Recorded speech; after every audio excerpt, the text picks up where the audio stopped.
Аңлаватқаныңла мың бір кече хикаялардан Әли Баба білән қырық қарақчы.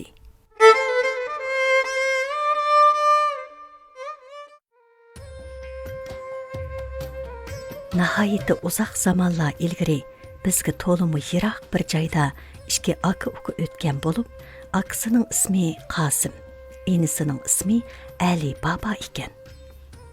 Dadisi olamdan o'tgandan keyin ular ayrilib o'z oldiga turmush kechiribdi. Uzun o'tmay Qasim bir boy oilaning qizini amriga elib, qiyin otasidan qolgan bir qism mol-mulkka erishibdi. Va shuningdan foydalanib savdo qilib, tijorati bag'ancha zo'rayib, katta savdogarga aylanibdi. Ali Baba bo'lsa, oddiy bir oilaning qiziga uylanibdi. Har ayol ikkisining faqat bir eg'iz koni uyi va 3 dona eshigi bor ekan. Ular o'tin setishga tayinib turmush kechiradigan bo'lib, hal kuni har holda qadr ahvol o'tadi ekan. Bir kuni Ali Baba kundikiga o'xshash eshaklarini yetilab taqqa o'tin keskilib beribdi. U o'tin kesib bo'lib tog'dan tushmoqchi bo'lganda, yiroqdan bir to'p ot to'yiqining ovozi anglanibdi. Qarag'udak bo'lsa, necha 10 otliq kishi dal mushu tarafga qarab kelayotgudek. Ali Baba qo'rqqanidan darhol cho'ng bir daraxtning orqasiga mo'kinib olibdi. Otliqlar Ali Babaga yaqinli yerdagi bir cho'ng qora tosh poyaga kelib to'xtabdi. Ularning otlari ustiga nurg'un yuk taqalar ortilgan bo'lib, Ali Baba bu bir to'p kishilarning taqib turqi va yurish turishiga inchkilik bilan sapsilib qarab, ularni amdila savdo karvonini bulab kelgan bir to'p qaroqchilar bo'z kerak deb qiyos qildi. Ular atamanining boshchiligida atlaridan tushib, at ustidagi yuk taqalarni tushirishga boshlabdi. Bu vaqtda Ali Baba ularning dal 40 kishi ekanligini sanab chiqibdi. Ataman tog' temi bilan giralishib ketgan cho'ng qora toshning oldiga kelib, "Kunjut, ishikni och!" deb to'labdi. Uning so'zi oxirlashiga cho'ng tosh hayvat bilan g'araslab ikkiga bo'linib, o'tirida bir o'nkur paydo bo'ldi. Uninggacha qaroqchilar otlarini bog'lab, yuk taqalarni yutib, o'nkurga to'shishga boshlabdi. Hamma odam o'nkurga kirib bo'lgandan keyin o'nkur eshigi o'zligidan yepilib ketibdi. Ali Baba bo'lsa, bu ajoyib voqeadan hayron bo'lib, xuddi qaytib qolgandek metr-sidr qilmay g'or eg'iziga qarab turib qolibdi.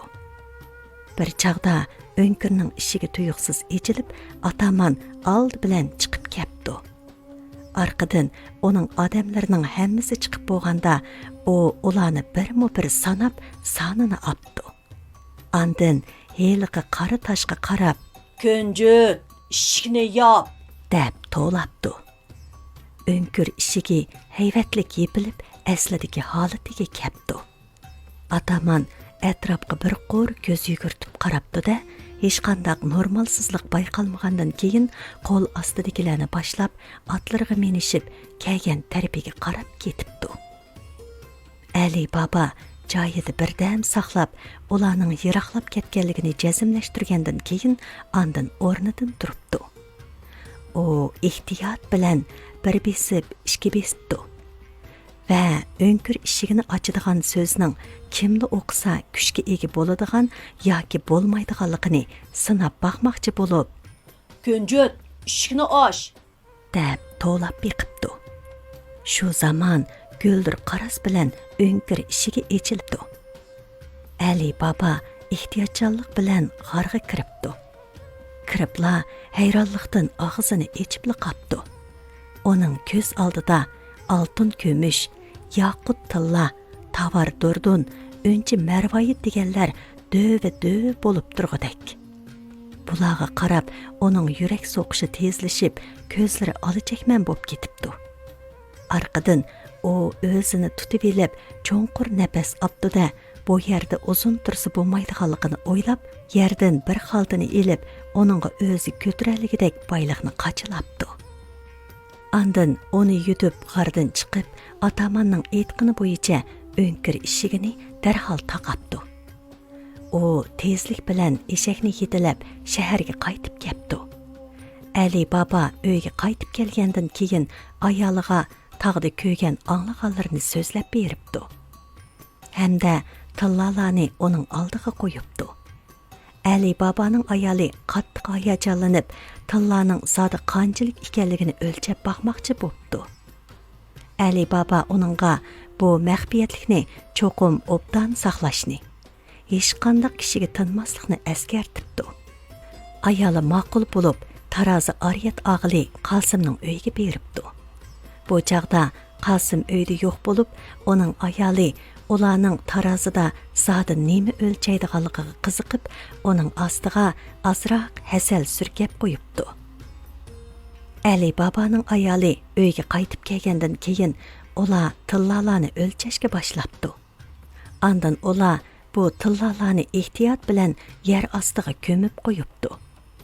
Lekin ular bir tillaning tarozi tagidagi hasalga chaplashib qolganligiga diqqat qilmabdi. Ular tarozini qaytirib bergandan keyin Qosimning ayoli chaplashib qolgan tillarni ko'rib, intayin hayron qolibdi. U shuncha namrat Ali Babaning tarozida tilla o'lchaganligini o'ylab, intayin hasad qilib, o'ltiramay qolibdi. Qosim uyga qaytib kelgandan keyin ayoli taqatsizlik bilan ahvolni uningga aytibdi. Buni anglagan Qosim bir ishinib, bir ishonmagan bo'lsa-mu, ko'nglida oshkuzlik paydo bo'libdi. Atsi atiganda u Ali Babani izlab berib, uni tillarning ishini aytib berishga qistab turibdi. Ali Baba noiloj 40 qaroqchi va o'nkirdagi oltin ko'mishlarning ishini akasiga so'zlab beribdi. Qosimning majburlashi bilan Ali Baba yana o'nkirning o'rni va o'nkir ishigining qandoq echilib yepilganligini tafsili aytib beribdi. Ikkinchi kuni tong yo'rishi bilanla Qosim 10 tuyoq qichirni elib taqqa chiqib, Ali Baba aytgan yo'g'on qora toshni tepibdi. Va uning oldiga kelib, "Kunjut, ishkini osh!" deb to'labdi. Shu zamon cho'ng tosh ikkiga bo'linib, o'nkir ishiga ichilibdi. Qosim o'nkirga kiribla ko'z oldidagi tog'dek do'linib ketgan haddi hisobsiz oltin kumush va mol mulklarni ko'rib hayroni has qapdi.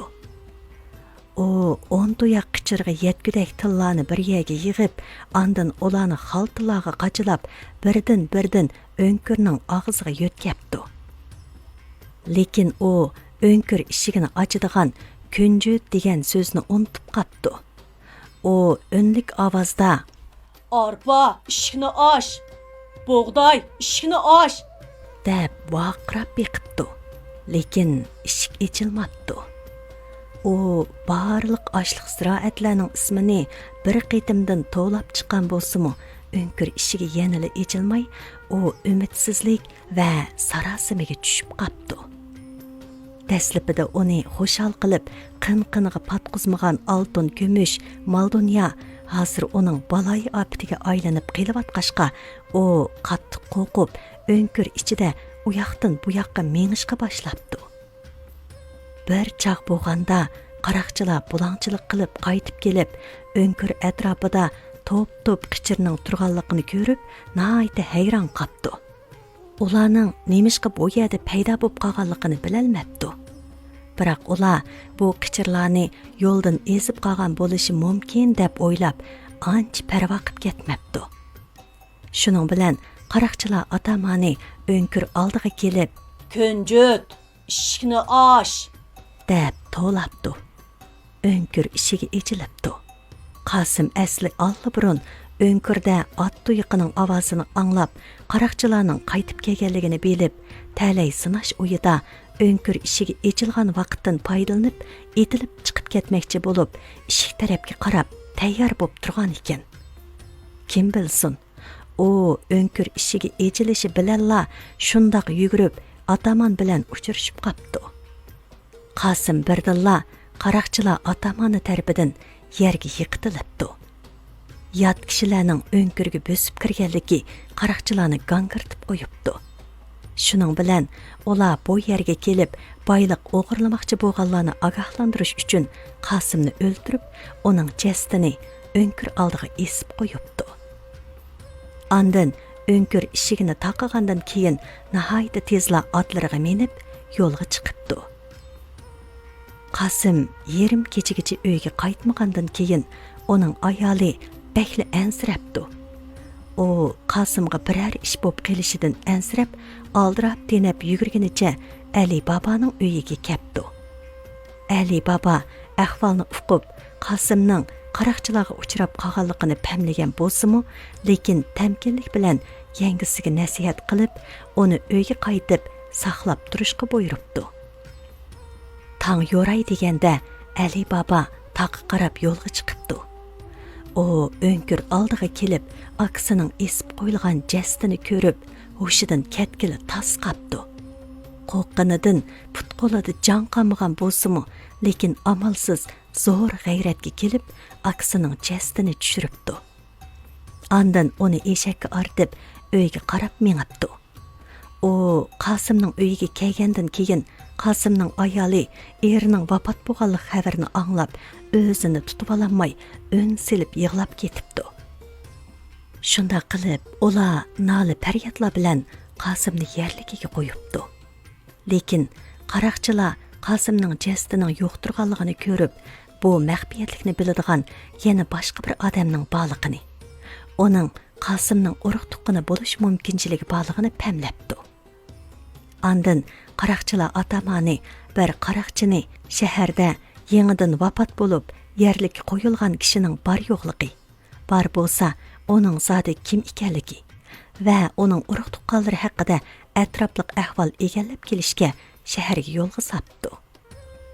Ali bobo hal kuni yaxshilangandan keyin Marjona ismli ayol xizmatkorni akilib, uy ishlariga yordamlashtirayotgan ekan.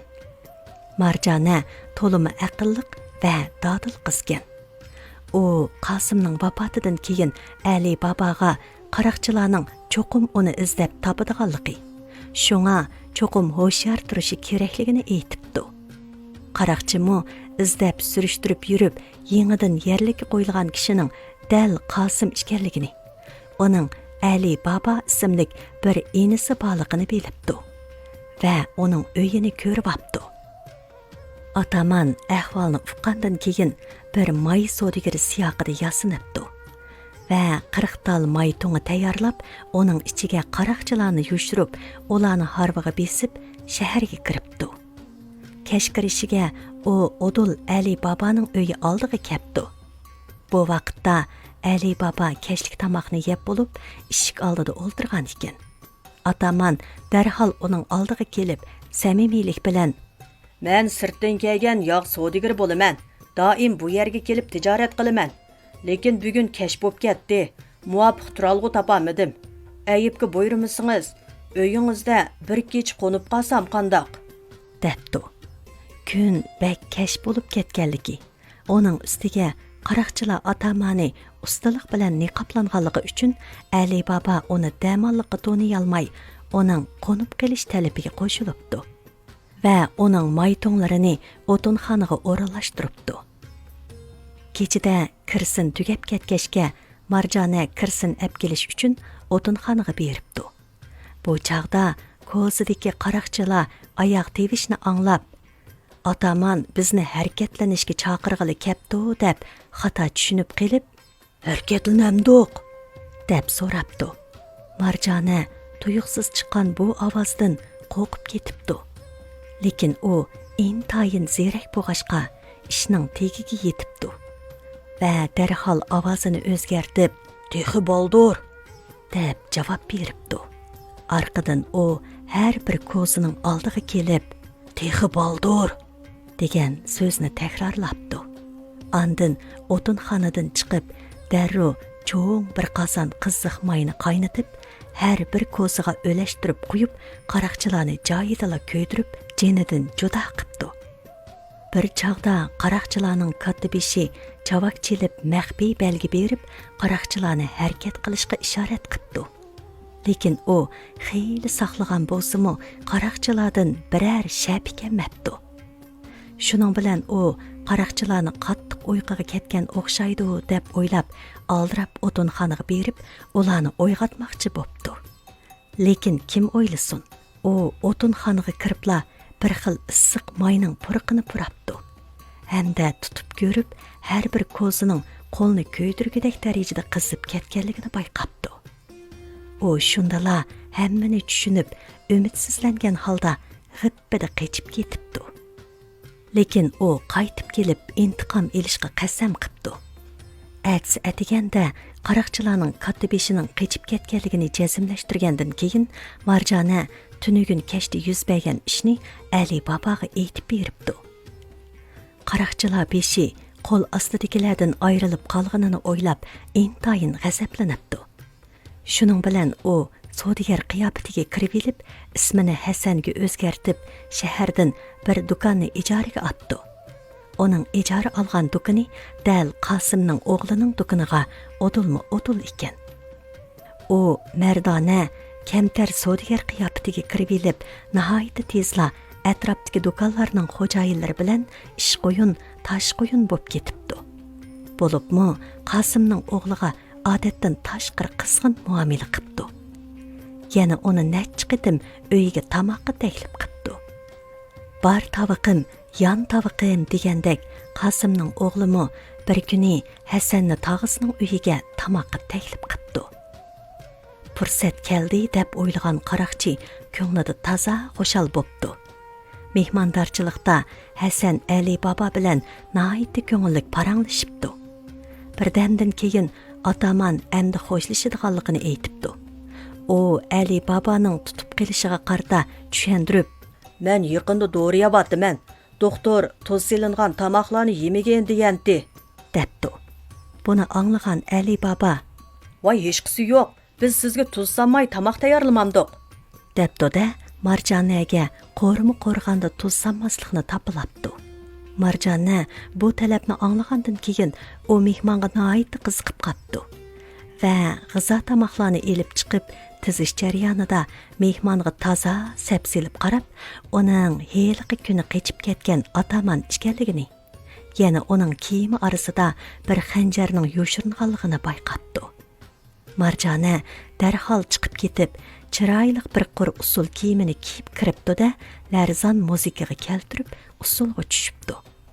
Va asta-asta qaraqchining oldiga kelibdi. Qaraqchi uning nafs harakatlariga maftun bo'lib, xudini yo'qitib o'ltirgan paytda Marjona qo'yindan xanjarni sug'urib oldi-da, dal qaraqchining yuragiga sanchibdi. U joyidala jon beribdi. Marjona uning niqoblangan chiroyini oshkorlabdi. Bu chaqda Ali Baba uning rostilla qaraqchilarning katta beshi ekanligini ko'ribdi. Ali Baba Marjonadan intayin minnatdor bo'pti. Uzoq o'tmay uning jiyan o'g'li bilan Marjonaning to'y murosimi o'tkazilibdi. Ali Baba o'nkirdagi barliq mol dunyoni chiqarib, uni xalq ommasiga bo'lib berib yetibdi.